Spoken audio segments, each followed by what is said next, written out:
stop suffering.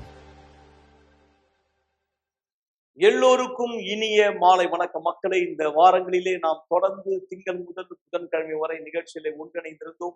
யார் நீங்கள் Joy TV வழியா இந்த நிகழ்ச்சி பார்த்துக் கொண்டிருக்கிறீர்களோ, மேலும் பேஸ்புக் யூடியூப் வழியாய் கர்த்தர் தாமே உங்கள் அனைவரை ஆசீர்வதிப்பாராக. இந்த தருணம் கீழே உள்ள தொலைபேசி எண்களை குறித்துக் கொள்ளுங்கள். உங்களுக்கு உடனடியான ஒரு ஆலோசனையோ ஜெபமோ தேவையானால் எங்களை தொடர்பு கொள்ள மறக்க வேண்டாம். நண்பர்களே, இந்த நேரத்திலே நான் முதலில் ஒரு வீடியோவை நீங்க பார்க்கும்படி விரும்புகிறேன். நாம் இந்த நாட்களிலே பேசிக்கொண்டு வருவதை போல கர்த்தருடைய பிரசன்னம் ஒருத்தர் வாழ்க்கைக்குள் வரும்பொழுது அவர் வாழ்க்கை வெறும் வெளிப்புறத்துல மாத்திரமல்ல, முதலாவது உட்புறத்திலே மாற தொடங்குகிறது. என்றால் இருப்பதிலே கடினமான ஒரு மாற்றம். உட்புற மாற்றம் தான் இருப்பதிலே கஷ்டமான ஒன்று. ஆனா ஒருத்தர் உட்புறத்துக்குள்ளே மாற்றத்தை அனுபவிக்க கூடுமானால் கண்டிப்பாய் அவர் வெளிப்புற வாழ்க்கை மாறாதிருக்க சாத்தியமா இல்லை. எனவேதான் அசுத்தம் எல்லா விதத்திலும் வேலை செய்கிறது. ஒருத்தருடைய உட்புறத்தை தாக்கும்படி மன அழுத்தத்தினால், தற்கொலை எண்ணங்களினால், கவலையினால, பயத்தினால ஒருத்தருடைய உட்புறம் தாக்கப்படும் பொழுது வெளியிலே அவர் சிறைபிடிக்கப்பட்ட அடிமையாக்கப்பட்ட ஒருவராய் மாறுகிறார். எனவே ஆவிக்குரிய அடையாளங்களினுடைய 10-12 அடையாளங்கள், அதாவது எல்லாமே இதில் அடங்கும். இந்த அடையாளங்களை நீங்க பார்க்கப்படி விரும்புகிறேன். இந்த அடையாளங்களிலே ஒன்றோ அல்லது அதிகமோ உங்களுக்கு தெரிந்தவருக்கு இருந்தால் நான் உங்களை விசேஷமாய் வரவேற்கிறேன். வெள்ளிக்கிழமை கூட்டம் நீங்கள் தவற விடாதபடி நாளை விசேஷமாய் இரவு 7 மணி, ஆனால் காலை முதல் ஆலயம் திறந்திருக்கும். வரவேற்கப்படுகிறீர்கள். இந்த ஆவிக்குரிய கட்டிலிருந்து நீங்கள் கட்டவிழ்க்கப்படுங்கள். 12 அடையாளங்களை கவனிங்கள். நாம் தொடர்ந்து நிகழ்ச்சியில் இணைந்திருக்கலாம். அசுத்தங்களினால் ஆட்கொள்ளப்படுவதற்கான 12 முக்கிய அடையாளங்கள். தொடர் தலைவலிகள்,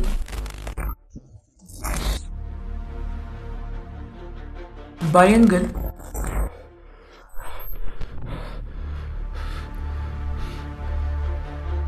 கெட்ட பழக்கங்களுடைய அடிமைத்தனம்,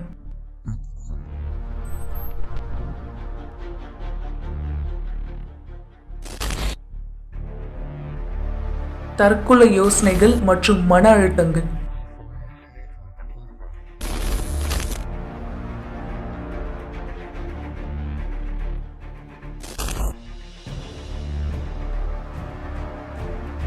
தொடர் பொருளாதார இழப்புகள்,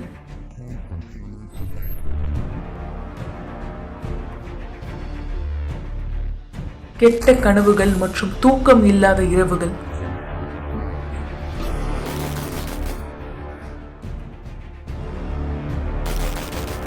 அசுத்தங்களினால் தாக்கப்படுதல்,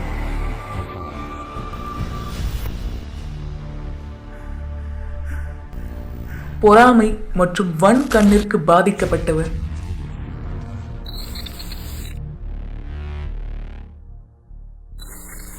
உணர்ச்சி பூர்வமான ஏமாற்றங்கள்,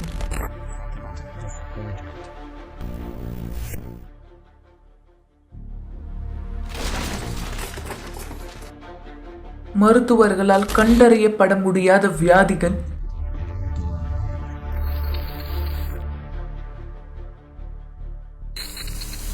தோல்விகள் மற்றும் துரதிர்ஷ்டங்கள்,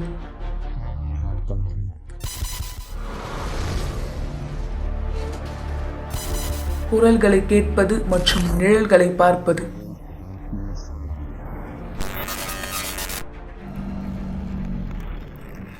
இந்த அடையாளங்களால் நீங்கள் பாதிக்கப்பட்டவராக இருந்தால் வெள்ளிக்கிழமை வல்லமையான தொடர்ச்சங்களின் ஜெபத்தில் எங்களோடு இணைந்திருங்கள். உங்களுடைய வாழ்க்கையிலிருந்து இந்த பிரச்சனைகளை நீக்கி போடுவதற்கு எங்களுடைய கூட்ட நேரங்கள் காலை 8 மணி, 10 மணி, மதியம் 3 மணி, விசேஷமாக மாலை 7 மணி. முகவரி 282 கீழ் 681 1000 விளக்கு, அண்ணா சாலை, சென்னை 6. எங்களுடைய கூட்டங்களுக்கு நாங்கள் உங்களை வரவேற்கிறோம். மீண்டும் நான் உங்களை நிகழ்ச்சியில வரவேற்கிறேன். நண்பர், இந்த 12 அடையாளங்களை பார்த்த நீங்கள் இப்பொழுது இதனை தொடர்ந்து ஒரு சாட்சியை கவனிக்கும்படி நான் விரும்புகிறேன். என்றால் இது வெறும் கணிப்பு அல்ல, வெறும் ஒரு யூகம் கிடையாது. ஒருத்தர் வாழ்க்கையில இருள் நுழையும் பொழுது, அசுத்தம் நுழையும் பொழுது அவர் வாழ்க்கை எந்த அளவு தாக்கப்படுகிறது, என்பதற்கான ஆதாரம் தான் நீங்கள் பார்க்க போகிற இந்த சாட்சி. ஒரு ஆதாரம். இதனை தொடர்ந்து இன்னொரு சாட்சி நான் உங்களுக்கு முன்வைப்பேன். ஆண்டவராக இயேசு தாமே அவர் வார்த்தையிலே நமக்கு இதை வெளிப்படுத்தி இருக்கிறார். அதாவது திருட கொள்ள அழிக்க வருகிறானே என்று வேறு ஒன்றுக்கும் வரான் என்று அவர் சொல்லும் போது, இந்த திருடன் ஆவிக்குரிய அசுத்தத்தினுடைய தாக்குதலா இருக்கிறது. கவலை, பதற்றம், குழப்பம் அல்லது எரிச்சல், பழிவாங்குதல், இப்படி பல விதமான தாக்குதலினாலே ஒருத்தர் வாழ்க்கை சிறைபிடிக்கப்படும் பொழுது அவர் மன உளைச்சலுக்கு உள்ளாக்கப்படுகிறார். அப்படியாதான் இந்த குடும்ப சூழ்நிலை இந்த பெண்ணுடைய வாழ்க்கையை பாதிக்க தொடங்கி, ஆனால் கர்த்தருடைய ஒளி அவர் வாழ்க்கையிலே பிரகாசிக்க அனுமதித்ததினால், தேவனுடைய பிரசனத்தை தேடியதினால் இவர் வாழ்க்கை அழிவிலிருந்து காப்பாற்றப்பட்டு, இருளின் பிடியிலிருந்து காப்பாற்றப்பட்டு, விடுவிக்கப்பட்டு வெளிச்சத்தின் பாதையை நோக்கி ஒரு வாழ்க்கை சென்றது. இந்த அற்புதமான சாட்சியை கேள் நண்பர்களை. தொடர்ந்து நாம் நிகழ்ச்சியில முன்னோக்கி செல்ல போகிறோம். இன்னொரு அருமையான சாட்சியை கேட்க போகிறீர்கள். உங்களை தயார்படுத்திக் கொள்ளுங்கள். கூட்டத்தின் இறுதியிலே, நிகழ்ச்சியின் இறுதியிலே நான் உங்களுக்காய், குடும்பத்துக்காய் ஒரு மிக மிக மிக விசேஷமான ஜெபத்தை செய்ய போகிறேன். என்னோட பேர் ஷர்மிளா. நான் ஆலயத்துக்கு வரும்பொழுது என்னோட வாழ்க்கை அழிக்கப்பட்ட நிலைமையில இருந்தது.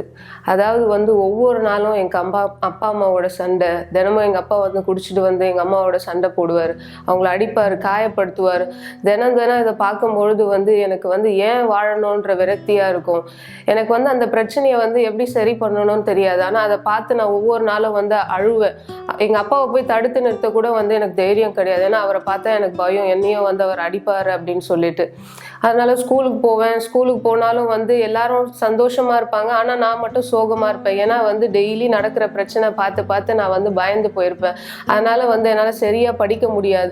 எல்லா நேரத்துலையும் என்னோட சிந்தனையில வீட்டில் இருக்கிற பிரச்சனைகள் தான் ஓடிட்டு இருக்கும். என்னால் படிக்க முடியாது, மற்ற பசங்களோட சகஜமா பேச முடியாது, விளையாட முடியாது. அதே போல ஸ்கூல் முடிஞ்சிச்சு அப்படின்னாலே எனக்கு ரொம்ப பயமா இருக்கும். ஏன்னா நான் மறுபடியும் வீட்டுக்கு போகணுன்றதுனால ரோட்ல நடந்து வரும்போதெல்லாம் இன்னைக்கு ஏதாவது சண்டை நடந்திருக்குமா அப்படின்ற ஒரு எண்ணம் தான் எனக்குள்ள ஓடிட்டே இருக்கும். இன்னைக்கு நம்ம இறந்துட்டா நல்லா இருக்குமே, இதோட அந்த பிரச்சனையை நம்ம பார்க்க வேணாம், அப்படிதான் நான் யோசிச்சுட்டே வருவேன். ஏதாவது வண்டி வந்தது அப்படின்னா அதுல போய் நம்ம இறந்துடலாம், விழுந்துடலாம், அப்படிதான் எனக்கு யோசனையாவே இருக்கும். இதே போலதான் என்னோட வாழ்க்கை போயிட்டு இருந்தது. என்னால காலேஜ் படிக்கிற வரையிலுமே என்னால சரியா படிக்க முடியாது. ஏன்னா அப்போ வரையிலும் ஸ்கூல் தொடங்கி காலேஜ் படிக்கிற வரையிலுமே வீட்டுல சண்டை என்னால படிக்கவே முடியாது. ஆனா அப்பா படிக்கல, மார்க் எடுக்கல நான் மட்டும் அடிப்பாரு. என்னால வாயத்தை சொல்லக்கூட முடியாது, உங்களால தான் என்னால படிக்க முடியல அப்படின்னு சொல்லிட்டு. அதுக்கப்புறம் வயசான பிறகு காலேஜ் முடிச்சுட்டதுக்கு அப்புறமா என்னோட 2 தம்பிங்க, அவங்களும் இந்த பிரச்சனையினால போதை பழக்கத்துக்கு அடிமை ஆயிட்டாங்க. அவங்களால இந்த பிரச்சனையை எப்படி ஜெயிக்கணும்னு தெரியாம ஒரு பிரச்சனையா இருந்தது எனக்கு பெரிய பிரச்சனையா மாறிடுச்சு. 3 பேரால வீட்டுல பிரச்சனை. என்னாலையும் எங்க அம்மாவாலையும் இந்த பிரச்சனைகளை ஒவ்வொரு நாளும் சமாளிக்கவே முடியாது. கஷ்டமா இருக்கும். டெய்லி நாங்க அழுவோம், இறந்துடலாமா, ஏதாவது பாய்சன் சாப்பிட்டுடலாமா, இப்படிதான் நாங்க யோசிச்சுட்டே இருப்போம். அதுக்கு அந்த ஒரு நேரத்துல தான் நாங்க ஆலயத்தை, யூனிவர்சல் ஆலயத்தை பத்தி நான் தெரிஞ்சுக்கிட்டேன். எனக்கு எங்க அம்மா கூட்டிட்டு வந்தாங்க. முதல் முறை நான் ஆலயத்துக்கு வந்த போது அங்க பேசின செய்திகள் வித்தியாசமா இருந்தது. அதை கேட்கும் பொழுது எனக்குள்ள ஒரு உறுதி இருந்துச்சு, நம்ம வாழ்க்கையும் அப்ப மாற முடியும் அப்படின்ற ஒரு சின்ன நம்பிக்கை எனக்குள்ளாக வந்துச்சு.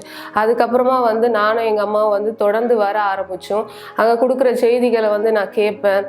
ஆனாலும் பிரச்சனைகளை நான் கடந்து போயிட்டு தான் இருந்தேன். ஆனா கொஞ்சம் கொஞ்சமா எனக்குள்ள ஒரு தைரியம் வர ஆரம்பிச்சுது, நம்மளால எல்லாத்தையும் ஃபேஸ் பண்ண முடியும் அப்படின்னு.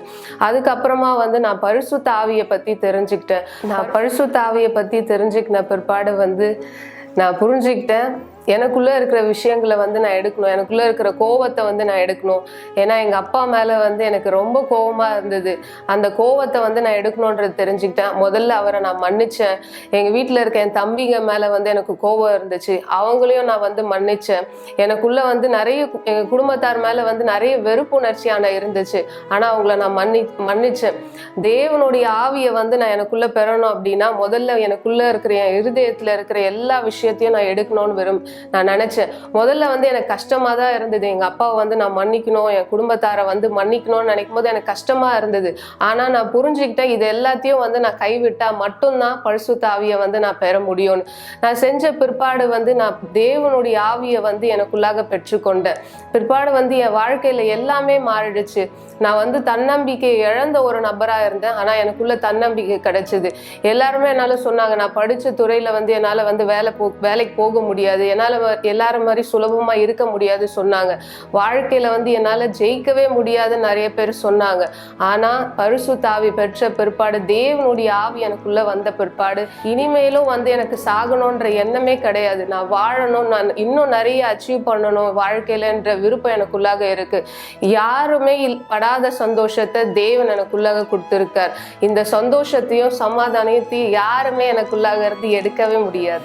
இன்ன வரைக்கும் வந்து என் வாழ்க்கையில வந்து அந்த பிரச்சனைகள், பழைய பிரச்சனைகள் என் வாழ்க்கையில இல்லை. ஆனாலும் வந்து நான் சில பிரச்சனைகளை சந்திக்கிறேன். இருந்தாலும் வந்து நான் பிரச்சனைகளை பார்க்குற விதம் வந்து எல்லாமே வித்தியாசமா இருக்கு. ஏன்னா பரிசுத்த ஆவி எனக்குள்ளாக இருக்கார். நான் பலனா இருக்கேன். எல்லாவற்றையும் வந்து நான் தைரியத்தோட ஃபேஸ் பண்றேன். நான் இன்னைக்கு வந்து இந்த உலகத்துல எல்லாரையும் விட நான் ரொம்ப சந்தோஷமான நபரா இருக்கேன்.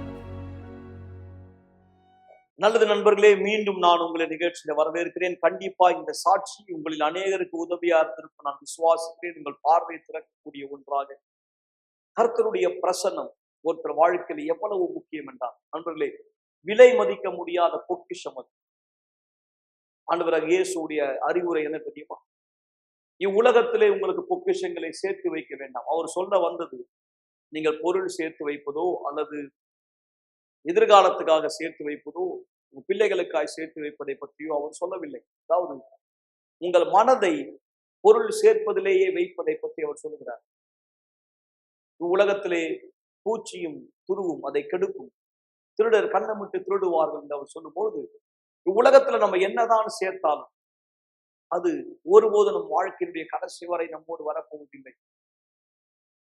அல்லது நம்ம எவ்வளவு சேர்க்கிறோமோ அது பின்னாளில் குடும்பத்தாருக்கு பிரச்சனைகளை தான் வரவழைக்க போகுது. உதாரணமாய் எத்தனை சொத்து தகராறுகளை பற்றி நாம் கேள்விப்படுகிறோம், பாக பிரிவினைகளை பற்றி நாம் கேள்விப்படுகிறோம். அதாவது பெற்றோர்கள் தன்னுடைய பிள்ளைகளுக்காக ஒரு இடமோ ஒரு மதிப்புள்ள சொத்தோ ஒரு வீடோ சேர்த்து வைத்து செல்லும் பொழுது, பின்னாளில் அந்த பெற்றோர்கள் மறைந்த பிற்பாடு அந்த பிள்ளைகள் அதற்காக சண்டை போட்டுக் கொள்வது, ஒருத்தரோடு ஒருத்தர் விரோதத்தை ஏற்படுத்திக் கொள்வது, அதனால பிரிவினை. நீங்க நினைக்கிறீங்களா அந்த பெற்றோருக்கு அது உண்மையிலே சந்தோஷமான ஒரு விஷயமா இருக்குமா? அவங்க உயிரோடு இருந்தா இந்த சொத்துக்காக தன் வயிற்றிலே பிறந்த பிள்ளைகள், சகோதர சகோதரிகள் எல்லோருமே அவங்க பிள்ளைங்க ஒருத்தர் ஒருத்தர் அடித்துக் கொள்வதோ காயப்படுத்திக் கொள்வதோ, ஒருத்தரை ஒருத்தர் புறக்கணிப்பது எவ்வளவு பெரிய வேதனை இல்லையா? ஆனால் இந்த ஆவிக்குரிய சொத்து நீங்கள் பிள்ளைகளுக்காக சேர்த்து வைக்கும் பொழுது, உங்க பிள்ளைகளுக்கு நீங்கள் கொடுக்கும் பொழுது, கண்டிப்பா அவங்களுக்குள்ள இந்த பிரிவினை அல்ல, மாறாக அந்யோன்யம், ஐக்கியம், ஒற்றுமை, சகிப்புத்தன்மை, விட்டு கொடுக்கா தன்மை ஏற்படுகிறது. சகோதரர் ஒருமித்து வாசம் பண்ணுவது எவ்வளவு இன்பமானது என்று பைபிள் சொல்லுகிறது. ஆனால் இந்த ஒருமித்த தன்மை, இந்த ஒருமைப்பாடு என்பது பரிசுத்த ஆவி மட்டுமே ஏற்படுத்த முடியும். தேவனுடைய பிரசன்னம் இல்லாத வீட்டில் நாம் பிரிவினையின் ஆவி செயல்படுவதை பார்க்கிறோம், கசப்புணர்ச்சியின் ஆவி செயல்படுவதை பார்க்கிறோம், சண்டையின் ஆவி செயல்படுவதை பார்க்கிறோம், விரோதத்தின் ஆவி, வைராக்கியத்தின் ஆவி செயல்படுவதை பார்க்கிறோம். எத்தனை குடும்பங்களிலே சண்டைகள், பிரிவினைகள், வைராக்கியங்கள், பழிவாங்குதல்கள். காரணம் என்ன? கர்த்தருடைய ஆவி, ஒற்றுமையின் ஆவி அங்கே இல்லை. எனவே எது பிரதானம், எது மேலானது? சொத்துக்களை தேடுவதா அல்லது பொக்கிஷமான, நம்முடைய உண்மையான பொக்கிஷமான தேவனுடைய பிரசனத்தை நாம் தேடுவதா? நமக்குள் இருக்கிற அந்த பிரசனம் நம்ம குடும்பத்தாருக்கு நாம தரும்பொழுது அது அவர்கள் வாழ்க்கையிலே பொக்கிஷங்களை சேர்க்கும், பொக்கிஷங்களை சேர்க்கும். நண்பர்கள், இதான் தாவீது தன் மகன் சாலமோனுக்கு விட்டு சென்றது. இதான் மோசே சீனாய் மலையின் உச்சியிலே கர்த்தரிடத்திலே கேட்டது, உன் சமூகம் எங்களோட வராவிட்டால் நாங்கள் இங்கிருந்து செல்லக்கூடாது, எங்களை அனுப்பாது, உன் பிரசனம் தான் எங்களுக்கு தேவை. இதோ இந்த நபர் வாழ்க்கையிலே கர்த்தர் பிரசனம் என்ன செய்தது என்று பாருங்கள் நண்பர்கள். உங்க குடும்பத்தாருக்கும் இது வேண்டுமானால் முதலாவது நீங்கள் இதை பெற்றுக்கொள்ள வேண்டும். இதுதான் மிகப்பெரிய ஒரு பொக்கிஷம் உங்கள் பிள்ளைகளுக்கு நீங்கள் தரக்கூடிய ஒன்று. இந்த அற்புதமான சாட்சியின் பிற்பாடு நான் நம்புகிறேன் உங்களுக்கு மிக தெளிவாய் இது புரியும் என்று.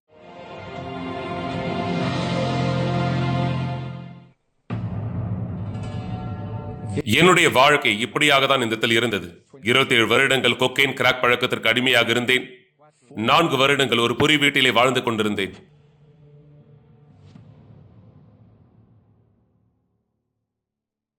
இந்த புகைப்படமானதை பார்க்கும் பொழுது நான் அப்படியான சூழ்நிலைக்கு தள்ளப்பட்டவனாய் இருந்தேன். ஆனால் எல்லா நேரத்திலும் என் வாழ்க்கை இப்படியாக இல்லை.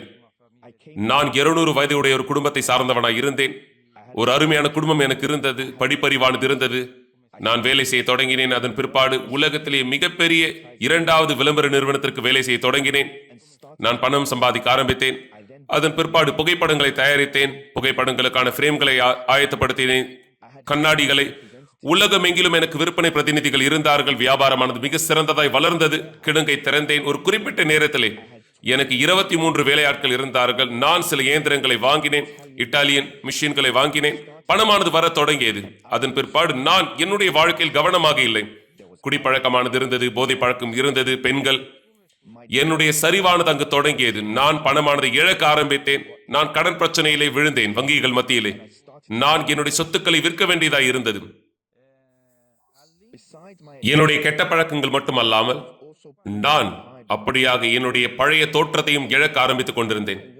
நான் என்னுடைய தோற்றத்தை இழக்கும்படியாக விரும்பவில்லை. நான் விரும்பினேன் மக்கள் தொடர்ந்து என்னை அந்த அதிகாரமுள்ள மனுஷனாய் மட்டுமே பார்க்க வேண்டும். நான் மக்களுக்கு சொல்வேன், நீங்கள் தேவனிடத்தில் எல்லாம் பேச வேண்டும், என்னிடத்தில் பேசுங்கள், நான் உங்கள் பிரச்சனை சரி செய்வேன். நான் திமிரு பிடித்தவனாகவும் மிக மோசமானவனாக இருந்தேன். நான் அப்படியாக அந்த விபச்சாரத்தின் வாழ்க்கையில் ஈடுபடுகிற நேரம் வரையிலும் ஒரு குறிப்பிட்ட நேரத்திலே காரியங்கள் மோசமடைந்தது.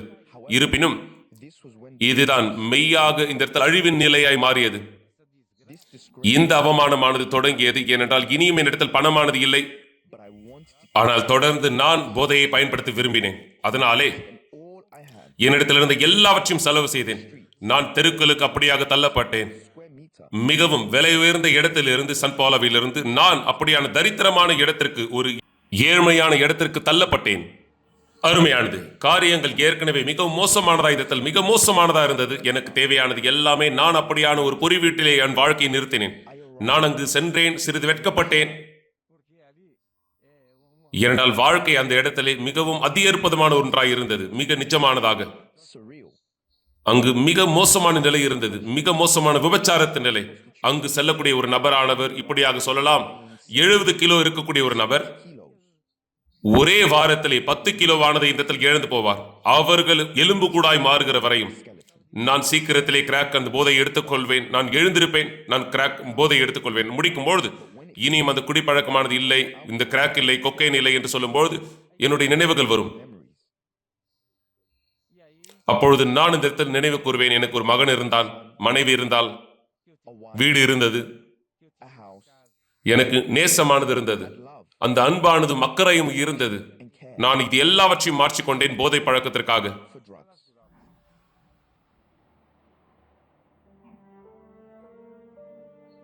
ஒரு இரவானது நான் உறங்கிக் கொண்டிருந்த நேரத்திலே ஒரு நபரானவர் வந்து என் மீது சிறுநீரகம் கழித்தார். அவர் சொன்னார், நீ ஒரு குப்பை. இப்படியான காரியங்களால் இரவு நேரத்திலே தூங்குவதற்கு நாங்கள் பயப்படுவோம். ஏனென்றால் தலையில் அடிப்படுமா அல்லது இந்த இடத்தில் யாராவது வந்து கொளுத்தி விடுவார்களா என்று. அப்படியான சூழ்நிலையில் தான் நான் வாழ்ந்து கொண்டிருந்தேன். பல்லில்லாமல் மிக மோசமானதாக, இந்த இடத்தில் சரியான ஆடை இல்லை, வியாதியோடு கூட. நான் மறிக்கும்படியா இந்த இடத்தில் விரும்பினேன். நான் எனக்குள்ளாக சொல்லிக் கொண்டேன், நான் ஏதேனும் ஒன்று செய்ய வேண்டும். நான் அப்படியாக பிராஸ் என்ற ஒரு இடத்திலே வேலை செய்ய தொடங்கினேன். நான் அங்கு வேலை செய்த போது ஒரு கருப்பு பையானதை சுமந்து கொண்டு வழக்கம் போல அப்படியான கேன்களை பொறுக்கிக் கொண்டிருந்தேன். நான் சாலமோன் மண்டபத்தை கடந்து சென்ற பொழுது நான் அதன் வழியாக கடந்து சென்று யோசித்தேன், எவ்வளவு அருமையான இடம், எவ்வளவு அழகானதா இருக்கிறது. நான் இதற்குள்ளாக சென்று பார்க்க அனுமதி இருக்குமா? இதற்குள்ளாக போவதற்கு வாய்ப்பானது இருக்குமா? அப்பொழுது அங்கு சில மக்கள் நின்று கொண்டிருந்தார்கள். எனக்கு உள்ளே வரும்படியாக அழைப்பு கொடுத்தார்கள். நான் இப்படியாக வரலாமா? நான் சரியாக ஆடை அணியவில்லையே, நான் மிக அழுக்காய் இருக்கிறேன். இல்லை, நீங்கள் இப்படியாக வரலாம். நான் அப்படியாக யார் பக்கத்திலும் உட்கார விரும்பவில்லை. நான் என் மீதே வெட்கப்பட்டு கொண்டிருந்தேன். யோசித்து பார்க்க முடிகிறதா? பல்கலானது இல்லை, அழுக்கானதாக, ஒரு திருடனை போல, ஒரு குற்றவாளியை போல இருந்து கொண்டிருக்கிறேன். உட்புறத்திலே சென்ற பொழுது நான் உடன்படிக்கை பெட்டியானதை பார்த்தேன்.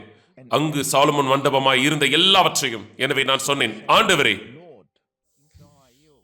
நான் அங்கு முழங்கால் படியிட்டு சொன்னேன். நான் இப்படியாக கேட்டேன், ஆண்டவரே எனக்கு உதவி செய்யும். நான் மரிக்க விரும்புகிறேன். நான் மரிக்க விரும்புகிறேன். கிராக் இல்லாமல், போதை பழக்கம் இல்லாமல் நான் மரிக்க விரும்புகிறேன். ஆனால் நீர் ஜீவனாய் இருக்கிறீர், நீர் அன்பாக இருக்கிறீர். இந்த உணர்வுகள், இந்த சோகத்திற்கு பதிலாக நான் பலனாய் இந்த இடத்தில் உணர்ந்தேன். எனக்குள்ளாக ஏதோ ஒரு விஷயமானது அந்த தருணத்திலே எனக்குள்ளாக பீடத்தில் இருந்து மாறியது. அந்த எதிர்ப்பானது எனக்குள் வளர தொடங்கியது. ஏனென்றால் அது எல்லாமே நான் கிடையாது. நான் முன்பு நிலையான வாழ்க்கை வாழ்ந்திருந்தேன். ஏன் இப்படியான சூழ்நிலைக்கு மாறினேன்? நான் எதிர்ப்படைய தொடங்கினேன். அதன் பிற்பாடு எனக்கு ஒரு யோசனையானது வந்தது, உதவியானதை கேட்கும்படியாக அந்த தங்கக்கூடிய இடத்திலே. அதனாலே நான் ஒரு இடத்திலே தங்க முடியும், குளிக்க முடியும், ஆடைகளை மாற்றிக்கொள்ள முடியும். நான் திரும்பி வரும்படியாக விரும்பினேன். ஆனால் இனியும் இப்படியாக இல்லை. அந்த கருப்பு பையை சுமந்து கொண்டு ஏதோ ஒரு காரியமானது எனக்குள்ளாக ஏற்கனவே மாறி இருந்தது. பிஷப் மசீதுடைய கூட்டத்திலே நான் இப்படியாக கேட்டேன். அவர் சொன்னார், இங்கு உங்களில் யாருக்கு பைபிள் ஆனது இல்லை? உங்களுக்கு வாங்க நிலைமையும் கூட இந்த இடத்தில் இல்லை. பீடத்திற்கு முன்பாக இந்த இடத்தில் வாருங்கள். நான் தான் முதல் நபராய் அங்கு பீடத்திற்கு முன்பாக சென்றேன். ஒரு வியாபாரம் செய்கிறவர் எழுந்து அவர் 100 பைபிள் ஆனதை நன்கொடையாக அளித்தார். நான் சொன்னேன், அருமை, இது மிக அருமையான ஒன்று. அவர் பணமானதை வைத்திருக்கிறார். அவர் பைபிள் ஆனதை வாங்கி வணங்குகிறார். என்னிடத்திலே பணமானது இருந்தது. நான் விபச்சாரத்தில் ஈடுபட்டேன். போதை பழக்கத்திற்கு, குடிப்பழக்கத்திற்கு ஒரு நாள் நான் இப்படியாக 10 மடங்கு வாங்குவேன் இங்கு இவர் வாங்கியதை விட. அவர் பைபிள் ஆனதை வழங்கினார். நான் என்னுடைய பைபிளை பெற்றுக்கொண்டேன். இருப்பினும் நான் உணர்ந்த அந்த சந்தோஷமானது வெறும் அந்த பைபிள் வாங்கியதற்கு மட்டுமல்ல. ஆனால் நான் அதை பார்க்க தொடங்கினேன். நான் அந்த பைபிளை சாப்பிட்டேன். நான் ஏற்கனவே அதை திறந்தேன். நான் அந்த வார்த்தைகளை கவனித்த பொழுது அந்த கெட்ட விருப்பங்கள் என்னை விட்டு விலகியது. ஏற்கனவே போதை பழக்கத்தை கைவிட்டேன். விபச்சாரத்தை, குடிப்பழக்கத்தை, கெட்ட பழக்கங்களை நான் ஏற்கனவே வார்த்தையானதை கற்றுக்கொண்டேன். ஆனால் பரிசுத்த ஆவியானவர் மட்டுமே தவறிடப்பட்டிருந்தார். அவரை நான் பெற விரும்பினேன். அதன் பிற்பாடு சிறப்பு நிகழ்ச்சி வந்தது. நான் அந்த சாட்சிகளை இந்த மிகப்பெரிய ஸ்கிரீனிலே பார்த்த பொழுது நான் எனக்குள்ளாக சொல்லிக் கொண்டேன், இப்படியாகத்தான் இருக்க வேண்டும். எனக்கு பரிசுத்த ஆவியானவர் என் வாழ்க்கையிலே வேண்டும். அவர் எனக்கு வேண்டும். நான் ஏதேனும் ஒன்றை செய்ய வேண்டும். ஏனென்றால் என்னுடைய எல்லாவற்றையும் தெருக்களிலே போதை பழக்கத்திற்கு, குடிப்பழக்கத்திற்கு, விபச்சாரங்களுக்கு கொடுத்திருந்தேன். நான் ஏதேனும் ஒன்று செய்ய வேண்டும். நான் தேவனுடைய கவனத்தை ஈர்க்கும்படியாக அந்த மிகப்பெரிய தருணம் வந்தது. அந்த தருணமானது பீடத்தின் மீதாக முழு அர்ப்பணிப்பிற்கான தருணம். நான் முடிவு செய்யும்படியாக, நான் ஆண்டவருக்கு முன்பாக எல்லாவற்றையும் அர்ப்பணிக்கும்படியாக. தவறிடப்பட்டது எல்லாமே பரிசுத்தாவி மட்டுமே. நான் படிக்கட்டு நெருக்கத்திலே சென்றேன். என்னுடைய கால்களை அதன் மீது வைத்தேன். முதற்படியானதை எடுத்து வைத்தேன். அங்கு உடன்படிக்கை பெட்டியை நான் கடக்கும் பொழுது பீடத்தின் மீதாக இதுதான் முதலாவது என் கவனத்தை ஈர்த்தது. நான் முதலாவது பார்த்தது, நான் முதல் முறையாய் ஆலயத்திற்குள் வந்த பொழுது நான் சொன்னேன், என் ஆண்டவரே, இது எல்லாவற்றையும் நான் இந்த நாள் இங்கு செய்திருக்கிறேன். நான் இன்னும் இந்த இடத்தில் இருந்து புறப்பட மாட்டேன். பரிசுத்த ஆவியானவர் இல்லாமல் என் பிதாவே, இது எல்லாமே இந்த இடத்தில் வீணானதா இந்த இடத்தில் போகும். இந்த தியாகமானது இந்த இடத்தில் பிரோஜனம் இல்லாமல் இந்த இடத்தில் போகும். அந்த தருணமானது எனக்குள் சந்தோஷமானது வந்தது. அந்த உறுதியானது வந்தது. நான் ஆசீர்வதிக்கப்பட்டேன். பரிசுத்த ஆவி, தேவனுடைய ஆவியினாலே எனக்குள்ளாக வந்தார். அந்த பழைய மனுஷன் ஏற்கனவே இந்த இடத்தில் மரித்து போயிருந்தான். ஆனால் அந்த தருணத்திலே நான் எனக்குள்ளாக வழிநடத்துதலை பெற்றுக்கொண்டேன். எனக்குள்ளாக ஒருவர் இந்த இடத்தில் எல்லா நேரத்திலும் இருப்பதை போல உணர்ந்தேன்.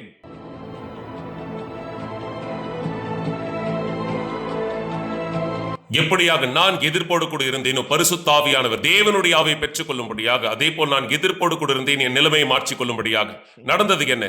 நான் இருந்த இடத்தை விட்டு புறப்பட்டேன். வாடகைக்கான இடத்தை எடுத்தேன். ஒரு வேலையை கண்டறிந்தேன். நன்றாக சாப்பிட தொடங்கினேன். என்னுடைய மகனின் அன்பானதை திரும்ப பெற்றுக்கொண்டேன். என்னை நேசித்தவர்களுடைய இந்த நேசமானதை திரும்ப பெற்றுக்கொண்டேன். நம்பிக்கையை இந்நாளிலே அவர்கள் என்னை உதாரணமாய் பார்க்கிறார்கள். இந்த நாள் நான் ஊழிய பணியின் குழுவிலே இருக்கிறேன். இந்த நாளிலே நான் அப்படியாக அதே இடத்திலே ஊழியம் செய்கிறேன். நான் முன்பு எப்படியாய் தங்கியிருந்தேன் அந்த இடத்திலே அங்கு இருக்கக்கூடியவர்களுக்காக கஷ்டத்திலே நம்பிக்கை இல்லாத ஒருவராய் வாழ்ந்து கொண்டிருக்கிறவர்கள். வீடு இல்லாமல் இருந்தேன். நான் அப்படியாக இனிப்புகளை விற்க தொடங்கினேன். இந்த நாளிலே நான் பெடரல் யூனிவர்சிட்டிக்கு வேலை செய்யக்கூடியவனாய் இருக்கிறேன். இந்த நாள் என்னை பாருங்கள். தேவனுடைய ஆவியானவர் செய்திருக்கிற அற்புதத்தினுடைய அளவானதை இந்த இடத்தில் பாருங்கள். ஒரு வீடு இல்லாத நபரை தெருவில் இருந்து எடுத்து முற்றிலுமாய் அழிக்கப்பட்ட வாழ்க்கையோடு இருந்தவர், முற்றிலுமாக நம்பிக்கை இழந்து போனவராக மரிக்கும்படியாய் கேட்டவர். ஆனால் இந்த நாளிலே ஆத்துமாக்களை ஆதாயப்படுத்தும்படியாக ஆண்டவராக இயேசுவிற்காய் மாற்றியிருக்கிறார்.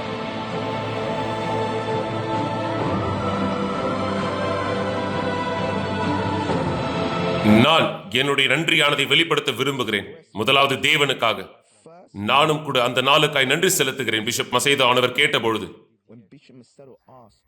யார் ஒரு பைபிள் ஆனதை இந்த நன்கொடையாக கொடுக்க முடியும் என்று, அதுதான் எனக்கு கிடைத்த மிக முக்கியமான பரிசாய் இருக்கிறது. இதுதான் வழி நடத்துதல். இதுதான் தேவன் நம்மோடு பேசக்கூடிய வழி. இங்குதான் எல்லா மாற்றங்களும் எல்லா மாற்றமும் துவங்கக்கூடியதாக இருக்கிறது. நானும் கூட நன்றி செலுத்த விரும்புகிறேன். அந்த வியாபாரி யார் என்று எனக்கு தெரியாது. அந்த வியாபாரியானவர் 100 பைபிளை நன்கொடையாக கொடுத்தார். நான் விரும்புகிறேன், நீர் தெரிந்து கொள்ளும்படியாக நீர் உதவி செய்திருக்கிறீர். நீர் அதிகமாக என்னுடைய வாழ்க்கையின் மாற்றத்திற்கு உதவி செய்திருக்கிறீர். இந்த வார்த்தையானது என் ஆத்துமாவை ரட்சித்திருக்கிறது. இப்படிப்பட்ட ஒரு உலகத்துல, இப்படிப்பட்ட ஒரு சூழல் மத்தியில எப்படி இது சாத்தியம்? கண்டிப்பாய் சாத்தியம், நிச்சயமா. போராட்டம் நிறைந்த, பிரச்சனைகள் நிறைந்த இந்த உலகத்துல இன்னமும் நாம் தேவனுடைய பிரசன்னத்தை பெறுவது சாத்தியமே. நண்பர்கள், நீங்க அதிகமா ஒன்றும் செய்ய வேண்டாம். உங்களுடைய நேரத்தை கொடுங்கள், உங்க உள்ளத்தை திறங்கள், உங்களை தாழ்மை செய்யுங்கள், அவ்வளவுதான். எப்படி இதை செய்யலாம், எப்படி இதை செய்வது, இதை குறித்த ஒரு சிறு வீடியோ. மேலும் விளக்கங்களோ விவரங்களோ தேவையானால் தயங்க வேண்டாம், தொலைபேசியிலே தொடர்பு கொள்ளுங்கள், விலாசத்தை குறித்துக் கொள்ளுங்கள், நேரடியாய் வாருங்கள். விசேஷமாய் வருகிற ஞாயிற்றுக்கிழமை காலை 9:30 மணி நீங்கள் எங்கள் சிறப்பு விருந்தினர்.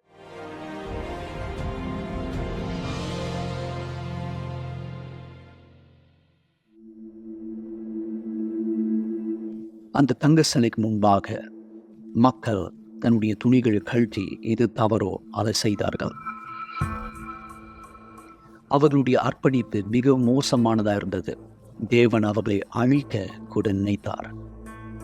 மோசேவை தவிர்த்து மோசேவிலிருந்து மட்டும் ஒரு புதிய தேசத்தை உருவாக்குவேன் என்று சொன்னார்.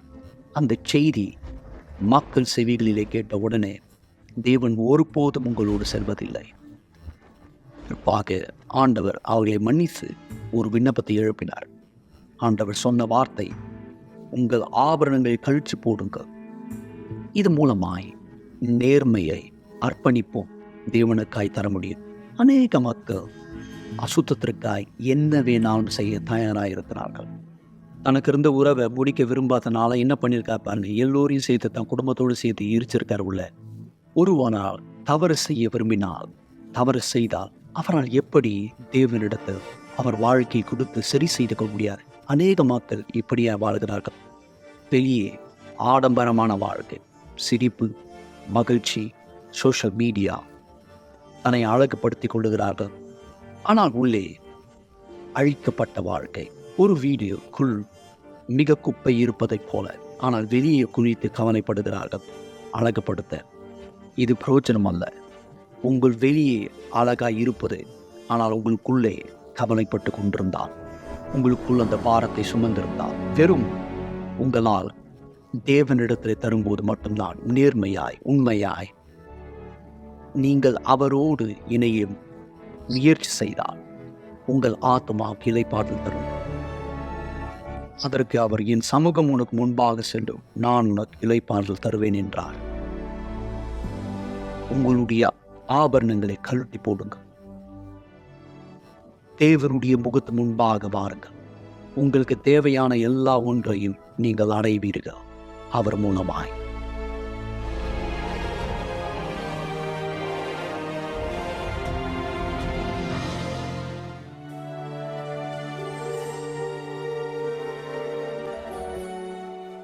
ஜெபம் தேவனுடனான நம்முடைய தொடர்பாகும்.